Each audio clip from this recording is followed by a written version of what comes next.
भंवरपुर के राजा अक्सर अपनी महल के बाहर दरबार लगाया करते थे, जहां वे अपनी प्रजा की बातों को गंभीरता से सुनते और उनकी समस्याओं को सुलझाने का प्रयास किया करते थे। एक दिन उस राज्य में एक व्यक्ति अपने हाथों में एक हीरा और एक कांच का टुकड़ा लेकर पहुंचा। वह व्यक्ति राज दरबार में पहुंचा और उसने भरी सभा में राजा को चुनौती देते हुए कहा कि राजन, मेरे एक हाथ में एक बहुमूल्य हीरा है और एक में कांच का टुकड़ा। मैं इन दोनों को इस मेज पर रख रहा हूं।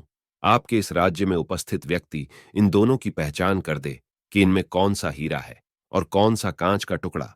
यह बहुमूल्य हीरा आपकी तिजोरी की शोभा बढ़ा सकता है। मैं यह हीरा आपको भेंट करूंगा, लेकिन इस बात का ध्यान रहे कि यदि आपने गलत चीज का चुनाव किया, मतलब आपने कांच के टुकड़े को हीरा बताया, तो हीरे का जितना मूल्य है उतनी धनराशि आपको मुझे देनी होगी। मैं कई राज्यों में जाकर यह खेल खेल चुका हूं और आज तक मैं कभी हारा नहीं। राजा ने उस व्यक्ति की बात मान ली और अपने सभी मंत्रियों से कहा कि वे असली हीरे को पहचाने। सभी मंत्री एक एक करके उस मेज के पास पहुंचे जहां हीरा और कांच का टुकड़ा रखा हुआ था। दिखने में दोनों में कोई भी अंतर नहीं था। कोई भी मंत्री असली हीरे की पहचान नहीं कर पाया और उन सबके मन में यही डर था कि यदि वे कांच के टुकड़े को असली हीरा बता दें, तब राजा को उस हीरे के मूल्य की राशि भुगतान करनी होगी। किसी को समझ नहीं आ रहा था क्या किया जाए।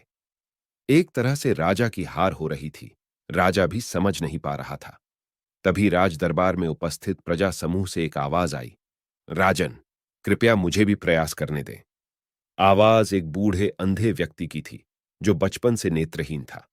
सबको लगा कि इतने बुद्धिमान मंत्रियों से कुछ नहीं हुआ तो एक बूढ़ा व्यक्ति क्या कर लेगा, लेकिन राजा के पास और कोई रास्ता भी नहीं था। बूढ़े व्यक्ति को सह सम्मान उस मेज के पास ले जाया गया। उसने दोनों ही वस्तुओं को छुआ और एक झटके में बता दिया कि कौन सा असली हीरा है और कौन बस कांच का टुकड़ा। बूढ़े अंधे व्यक्ति ने असली हीरे की पहचान कर ली। वह व्यक्ति भी चौंक गया जो इस शर्त के साथ हीरा लेकर आया था। अब हीरे को तिजोरी में रखने की तैयारी शुरू होने लगी। बूढ़े बाबा की जय जयकार होने लगी। इसी बीच राजा उस बूढ़े व्यक्ति के पास पहुंचे और उनसे पूछा कि आपने एक झटके में ही असली हीरे की पहचान कैसे कर ली। बूढ़े बाबा बोले, राजन, मैं बचपन से अंधा हूं। मुझे किसी की चमक तो पता नहीं चली, लेकिन जब मैंने दोनों को छुआ तो इतनी धूप में भी हीरा बहुत ठंडा था और कांच का वह टुकड़ा धूप से तप रहा था और बहुत गर्म था। आपके मंत्रियों ने बस दोनों की चमक देखी, लेकिन उन्होंने असली हीरे का गुण नहीं देखा। असली हीरा हर परिस्थिति में ठंडा होता है। राजा को अपना उत्तर मिल चुका था।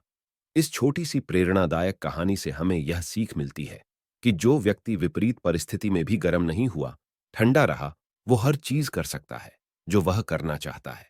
लेकिन जो व्यक्ति कांच के टुकड़े की तरह गर्म रहा, तो उसका कोई मोल नहीं।